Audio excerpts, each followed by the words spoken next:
Welcome back to SwitchCorner, and today we're taking a look at Neoverse on the Nintendo Switch. Neobricks, they were kind enough to sponsor this video, the publishers behind the game, and while I won't be attaching a score because, well, the content is sponsored as I said, I still wanted to call it a review because I was chatting with Mark from SwitchUp, and we've just both been really enjoying our time with this one, so we wanted to make sure it got the exposure it deserved. So yeah, you've got a non-review from SwitchUp and a sort of review from me. So with that luck, hit subscribe if you love the Switch as much as we all do here, join our growing family, and let's get started. So Neoverse, and the concept's simple. You'll choose between one of three heroes, and your goal, save the Neoverse after the world has essentially fallen. Basically, we have found a way now to jump between locations and almost dimensions, and we must travel through them, wiping out enemies as we go to be the kind of big old saviour. There's a quick opening cutscene and rotating text on the main menu, but that really is about it. The main focus here, it's that addictive combination of card deck management with then think strategy elements and roguelite elements. It's gonna keep you coming back. Think Slay the Spire with a more futuristic tone and you'll definitely get the idea. Starting the game though, first you'll need to choose your hero, and on offer we get three. We have Agent Naya, Paladin Claire and Summoner Helena. These are not just skin swaps for visual variety, but each is unique thanks to their starting decks. Naya is heavy on damage with a blade and handgun, but frequently overheats, negatively impacting her health. She also adds then radiation to her enemies for long lasting damage. Paladin Claire, she was my go-to, my favourite. She has holy power, meaning she can basically recover HP during battle, whether that's maybe a card you use or even attacking an enemy, taking their life force in the process. Sure, she's not quite as strong as the others, but I definitely liked that trade-off.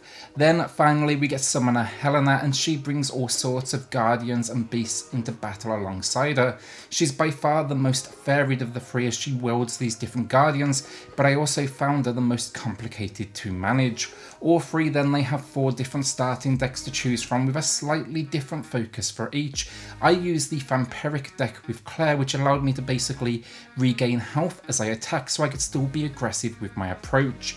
My best advice here, honestly, try them all, figure out which one is going to be for you. Adventure mode will be your first stop though, and it's also the only initial option available, but here you'll be visiting 3 randomized worlds with 5 battles at each, 4 standard and then a single boss moment, so that's 3 bosses in total. Battles though, they can be one or of course multiple enemies. What I didn't expect, with each battle you actually get a choice going in of 3, so there's typically 2 normal battles or 1 elite. Elite means a way stronger enemy, but that risk can lead to a much higher reward. Each even then comes with a mission to add to your tasks, which basically gives you a challenge to beat. Like a common one I saw, don't lose any health, or another one was use 5 attack cards in 1 round. I really like this system as it added another level of strategy to the battle I was about to face, and some of the rewards, they can be absolutely game changing. I didn't pay attention to this honestly on my first run, and I absolutely paid the price when the second boss just absolutely annihilated me. So jumping into the battles, there's a whole lot going on here, and the game's tutorials, they do cover the basics, but you will absolutely need to do a little digging around yourself and read up on some of the menus. There is a learning curve is what I'm trying to say, but it didn't take maybe more than a few battles for me to start to figure things out and get my head around it. It was a trial by fire kind of opening, that's probably the best way to describe it. I won't cover everything here, but I'm just going to give you an overview of what I would consider are the essentials. So Neoverse is a mana based deck system. On the left side of the screen you'll see that yellow 5. While this can be more or even less, the idea is simple. These are your points you can spend each round. The 5 cards at the bottom of the screen, they each have a corresponding number that you can see attached to the top, denoting the point cost. A standard attack or maybe a standard defense, your shield for example, that might cost 1 point, but a card like Compromise, that's a much stronger shield, will cost you 2. Use these cards though to basically try and win the battle. It's as simple as that, but I'm gonna point out now, you're probably going to be dying a whole lot. Now the cards at your disposal, they do come in 4 types. Red is attack, blue is defense, which kind of builds the shield and number of hits you can take. You can see it above our hero's head, that little blue shield. Purple is instant, meaning maybe a health boost or a buffer, and then yellow is constant. It's similar to purple, but these last the entire round. You'll want to mix things up though. You can't just brute force your way through, because your health, it only regenerates once at the beginning of each new world. I tried the kind of brute force approach myself my first playthrough, and I pretty much lost immediately. Now, rounding out the battles, then we do get Battletech. These are special techniques, and there's 3 to think about. We've got combo, parry, and precision. Combo is the system on the left of the screen. You see those 3 different coloured cards, or actually it can be anything up to 5 or 6 different cards, but the idea is simple enough. Use cards from each of these colour categories in order to activate a combo. This combo doubles the damage dealt of your next attack following. You need to learn this one because it's the path to becoming an absolute beast of a warrior. Then the other 2, parry is triggered when your armor points, that blue shield, exactly matches your opponent's attack value. This will reward you if successful by skipping the opponent's next turn. Finally then, precision. This is when your final attack value exactly matches their remaining health. So let's say a 3-point attack against, let's say, 3 remaining health points. This will reward you with extra gold. These battles though, there's like 2 outcomes. You win or you lose. You win, it's on to that next battle, and the game rewards each victory with gold, skill points, an item, and a new card to add to your deck. You die, you can actually choose to retry again, but it is at the cost of resources you found, if you do have enough. So this is just the beginning, honestly. There's a whole lot of depth and systems to dive into, true to the genre, but that loop of, learning your cards, working out strategy, understanding your enemy types, it's just a blast to face and have that one more go kind of mentality with. Something I'm really personally a sucker for. As things progress then though, the enemies become more challenging. Now throw cards into your deck. These are known as hindrance cards, and they actually hurt you. And then there's all sorts of status effects as well, like one enemy that kept blocking me from using attack cards. He was an absolute pain. It always had a new challenge up its sleeve for me to face. There's no single game plan here that guarantees victory, and trust me, I tried to find it. You just need to understand your cards, understand your opponents, and how to best face them off against each other. To round out the combat then, between and even during battles, you can visit a shop to spend your gold on new cards to add into your deck, but you can also buy items as well. Here we can get everything from a health pack to items that actually deliver instant damage to one or multiple of your opponents. You can even add like negative effects to them as well. These are found at the top of the screen during battle though, and they will very quickly become one of the key components of your approach. Before each boss moment, I pretty much made sure I had this nice little like healthy selection here that I could leverage the second I got into like battle, and probably a health pack or 2 as well, because your health bar is going to go south pretty quickly.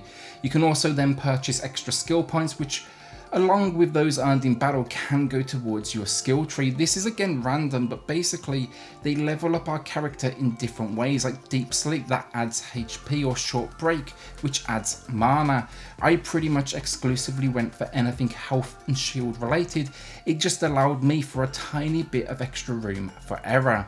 This adventure mode though, then it is just the beginning. There's a mode also called a hunter mode. It basically requires knowledge around the cards as you build out a deck yourself, and then you're going to face off against 20 different battles in a row. Then you could even face challenge mode as well. It lets you select a previous deck that you were successful with, and you're going to take on now higher difficulty enemies. Maybe instead though, you just want to face off against New Game Plus. Here it's known as Transcended Universe, and you can basically add modifiers to your enemies, like maybe they're all going to start this time with a buffer or armor or something, just to make your life a whole lot more complicated. For on top of this then as well, finally, new costumes to unlock and gear that can be purchased at the beginning of each run into the the Neoverse to improve our hero, and there's a lot of reasons here to keep on coming back. This isn't one of those games you play just once, but you keep on playing and you keep on chasing that improved performance. Finishing things off then, a few things I do want to point out. Controls wise, you can use the left stick or the D-pad. The left stick is a cursor to move around on screen. It's a bit awkward, it's a little bit slow, so I'd suggest you lean into the D-pad instead, which auto locks, and the dev team actually said this themselves to me. It's just a much easier and much more fun approach. Then the visuals, they are solid with this 3D kind of anime style, which we don't really see too often in the genre. And finally, the audio, it's solid with each attack having its own unique effect, and there's a soundtrack loop for each world that honestly does what it needs to. It adds a little character to the worlds we visit, but it never gets annoying or, overly in your face. The only other issue I noticed in the opening movie, there was some kind of like low detail textures, kind of just got a little bit weird on screen, but it didn't impact the gameplay in any way. Finally, I did trade handheld as well, and yes, there's a lot of text here, but it has an extremely sharp image, and I didn't have any challenges making anything out or reading what was on screen, even if it was so small. Handheld, honestly, with a game like this, it is my personal preferred way of playing. There's just something great about a deck game in the palm of your hands. It just, it kind of makes sense. So overall, if you like your deck building experiences, this one is well worth a look. I'm a fan of, Slay the Spire. I'm confident I'm now going to be mixing this one into the rotation. This is a sponsored video, so naturally I don't attach a score, but you're going to find plenty of videos out there just praising this game, from the Nintendo Switch build to the versions you'll find on Steam, Xbox, and soon to be PlayStation next month. If it's your sort of genre though, you should get a whole lot of gameplay out of this one. And then there's just a whole lot to uncover, as I've said, from the 300 cards that you can use to 100 different skills to just over 70 different monsters. I like variety in my game, and this one, it captured that, because with each run I was never quite sure where, I would end up next. Let me know though in the comments below, is this one you've already checked out? Are you maybe considering it? If you have any questions for me, just throw them down below. I mean, are card deck games even your thing? With that though, a shout out to the patrons of the channel who are just going above and beyond to support SwitchCorner. Helps more than you know, so thank you all so much. Then hit subscribe if you love the Switch, as much as we all do here. Join our growing family, and I'll see you all on the next video. Thanks everyone.